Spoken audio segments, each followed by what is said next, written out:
Good evening, everyone, and welcome to the 31st episode of the Soccer Scene with myself, Adrian and Noel O'Connor, with glee in his face ahead of the Extra.ie quarter-final this week, I suppose, Noel, if that's true, I suppose. Huge victory, Noel, for 3D United against Bray Wanderers last week, a 2-1 win at the Markets Field. I suppose, look, Noel, what were your overall thoughts on the performance? 3D seemed to be in control for quite a bit of the game, but, as typical of any League of Ireland game, a nervy finish when it didn't seem like it would be. Absolutely, I thought they played very well. Started the game on the front foot and created some really good chances. There was a good few chances in the first 10 or 15 minutes, but I thought the Bray ones, came from kind of lucky breaks. There was no structure to them, but Treaty looked really determined to put the game to bed early, and certainly played really well in that first half, and were full value for their 2-0 halftime lead. Yeah, absolutely. They had a really good start. Scored a really good goal. Stephen Christopher was on the end of it, but a good move between Dean George and Mark Ludden as well before Stephen Christopher finished it. And Dean George scored what is becoming nearly a trademark run across the front post, flick on, glancing header from a free kick, a low delivery from Stephen Christopher again, who was actually in the thick of the action. Noel, I did speak to him after the game, and he did admit that he didn't feel totally pleased with the performances that he put in over the last couple of months. I know that we were relatively critical of him, and some other supporters were in some quarters in terms of, as he said himself, the impact he had on the game. But there was no doubting that on Friday night.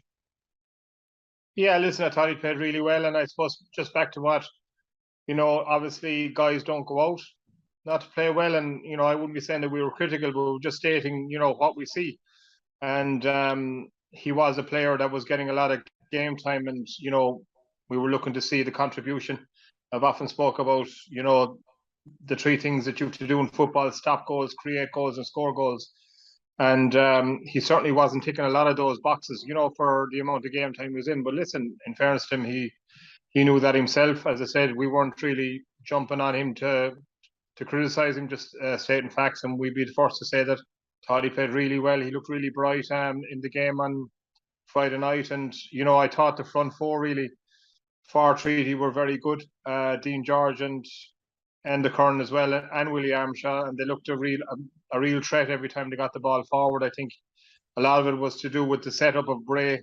You talk about playing three at the back, but normally when you're away from home, that three at the back becomes five at the back. But certainly down the Treaty left or the Bray right, the wing back certainly didn't get the memo that he had to defend when they were out of possession, and they certainly reaped a lot of reward down there. Mark Ludden took full advantage of the space that was afforded him, and we know the kind of deliveries and his ability, and he certainly made a count in that first half. Yeah, certainly. I also, after speaking to Stephen Christopher, and this is a question for you, Noel, which your managers had on, I suppose.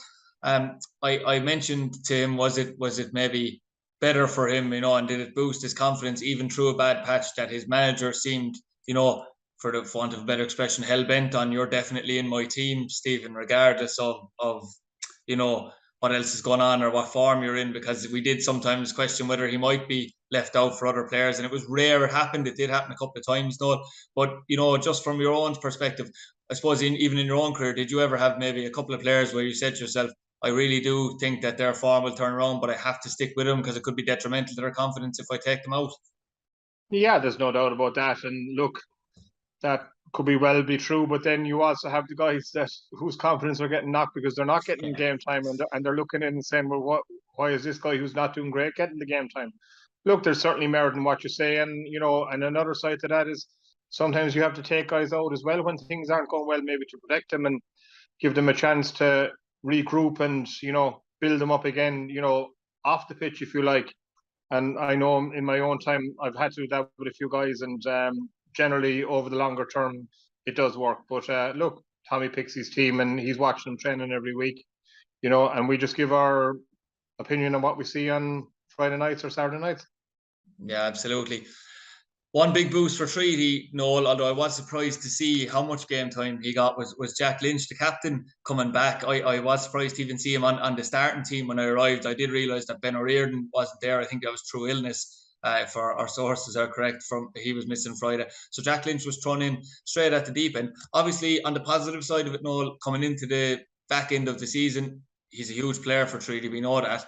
I suppose in the other side of it, I suppose if you're someone like Darren Collins, we haven't seen anything of really from Sligo Rovers, who is a right back, you'd probably be looking saying, I haven't really got much hope here if a lad that hasn't played in 2 months has come back in, even though Jack is so important to Treaty, is come back in and playing 75, I think it was 75 to 76 minutes.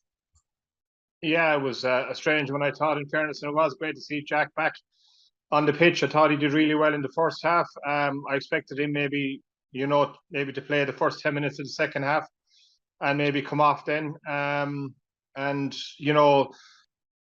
they had a warning in terms of how he was doing, because there was a second chance before, if you like, the goal scoring opportunity, which came down his side. But look, the reality is, I thought that he should have been taken off by then. I know Tommy was talking in his interview about Mick Shields asking him how he was, but as a manager, you need to take that into your own hands and make the decision. He hadn't played for a couple of months, and it was an ankle injury, and you need to protect that as well. Particularly as the game was going really well for them, I thought, and I know Tommy has played Mark Walsh right back before.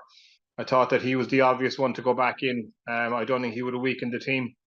And the fact that they, at the time, if they made the substitution at 2-0 up, so hopefully there isn't any kind of long-term issues there, and Jack is fit to play again this week. But he did seem to be limping as he walked up by the stand, so hopefully that's okay for Friday night. But certainly, if you were Darren Collins, whatever about not starting the game, you probably would have felt that you'd get a run for that last 20 or 25 minutes.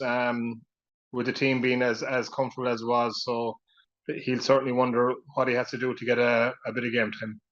Yeah, absolutely. And obviously we can't comment on the likes of training performances, but it was just something I noticed because of how long Jack had been out. To be fair, that's just what I was thinking. I suppose we mentioned obviously 2 really good goals for Treaty. Noel, Dean George now adding to his goal scoring tally, like the likes of Enda Kern have done in recent weeks. One thing I suppose that will irk Treaty is the manner of the goal. I suppose especially Jack Brady, he would have wanted that clean sheet. They've been keeping many of them in the last, maybe the last couple of months. Really, they've been keeping many of them. The manner of the goal will really annoy him, I'd imagine.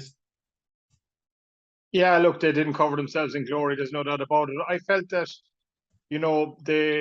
the start of the second half, they didn't seem to know, if you like they were 2-0 up and very comfortable. I thought that they probably needed to drive on a little bit more. The game kind of floundered or listed a little bit.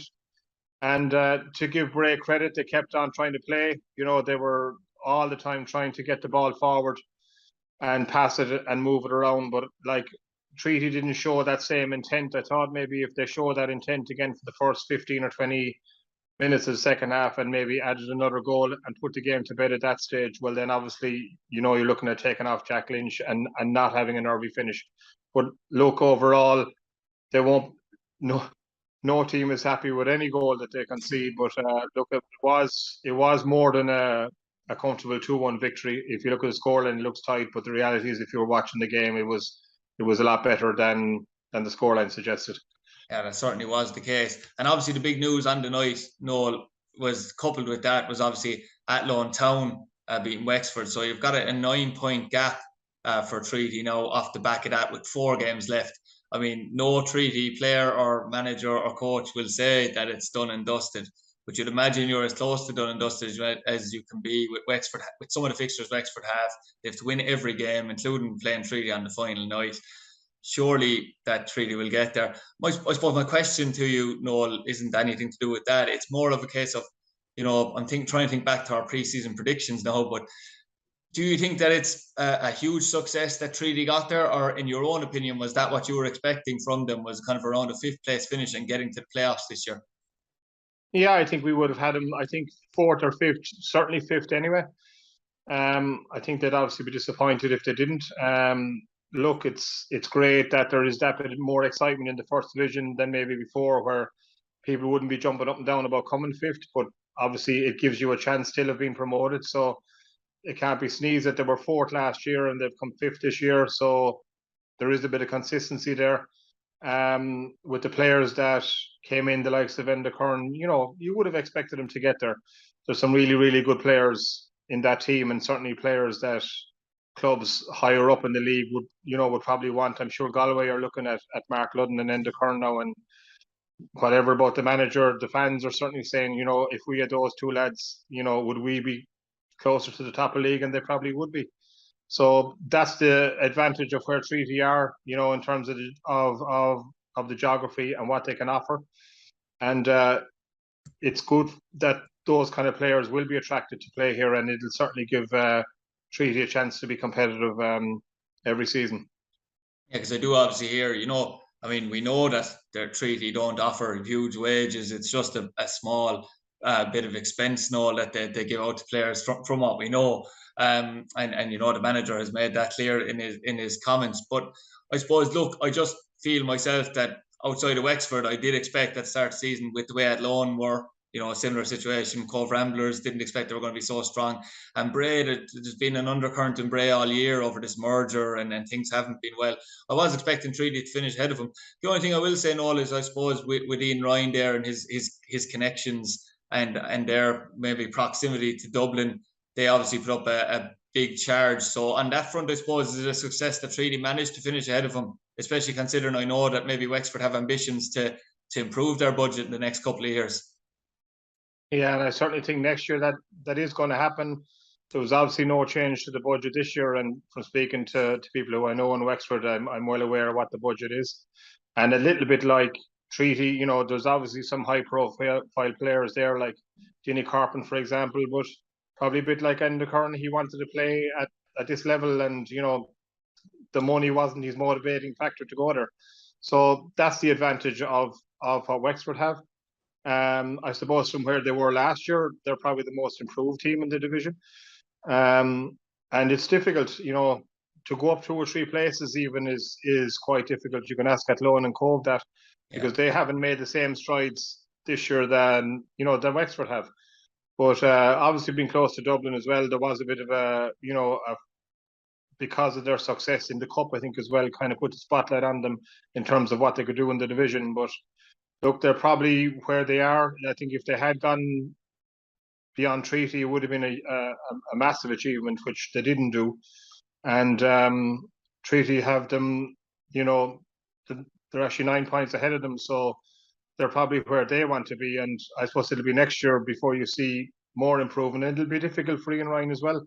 As I said, there's been a lot of hype about them and a lot of improvement about them. But to do that again, to get to that level and beyond it again, you know, it'll certainly be a tough task, as it is for every club. Yeah, certainly. And we will get on to the specifics. It's a huge week, Noel, as we mentioned at the very top of the show. We have an Extra.ie Cup quarter-final to preview between Treaty and UCD, which will take place at Marks Field on Friday night. Just from your own experience, Noel, obviously we've discussed in depth in the very past, you know, with your ex-players and yourself, the League Cup run in 2002, but also you had brought Limerick FC in the past to a quarter-final of an FAI Cup and a semi-final of a League Cup in the later years, 2005, 2006 as well.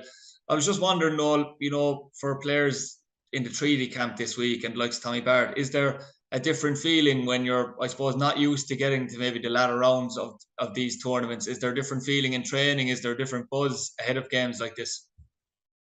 Oh, I think there's no doubt there is. And it is a distraction, regardless of where you are. And certainly for Treaty, the way last weekend went, you know, it's a real opportunity, because you look, as you say, in public, they won't be saying that they have got that fifth, but like whatever Treaty do, it's hard to believe that Wexford won't drop a few more points between now and the end of the season outside the Treaty game. So listen, it's a great week. They'll really be relishing that. They'll be delighted with the draw, and they're at home. UCD fighting for their lives at the basement of the Premier League. And, you know, with what happened, it's only less than 12 months ago since they had their playoff with UCD. And I know, like both teams, there's some changes in personnel, but you saw UCD winning in the Marcus Field, but then Treaty were good enough to go up and win in the bowl. So that's actually something I was going to ask you, Noel, you know, about the last year, because obviously there was a bit of a rivalry built up over the season between the normal league campaign and then the playoff campaign. and Treaty, ran UCD close when it looked unlikely from the first leg that time when UCD did play really well. That, I suppose, is a fear that UCD do like the Markets field. There's no doubt about that. And it's in good nick at the moment. But I suppose, is there any credit due to, like we'll say a Treaty, and you said you mentioned the overall changes in the squad, but in terms of, will that manifest itself, that rivalry from last season? Do you think that'll manifest itself in the cup game, or is it going to be totally different? The playoff two-legged will be all forgotten? I think Treaty should have learned a lot from that game. I think it's probably a game that, more than any other game, is kind of irking them since. They didn't kind of lay a glove. They were at home. I know Tommy was talking about the crowds last week. There was a very decent crowd at that game. And you can't say that Treaty did themselves justice on the night. They didn't lay a glove on UCD. They kind of were very standoffish and they let them play all over the pitch. And to kind of prove that point, which they did, I did mention on the podcast that week that when Treaty went 2-0 up in the bowl, and then they'd really regret what happened in the Markets field, and they subsequently did go 2 up in the bowl, and I think they'll have learned a lot from then. I think there's a lot of players who were involved will still be there, and they'll certainly be determined for that, for that not to happen.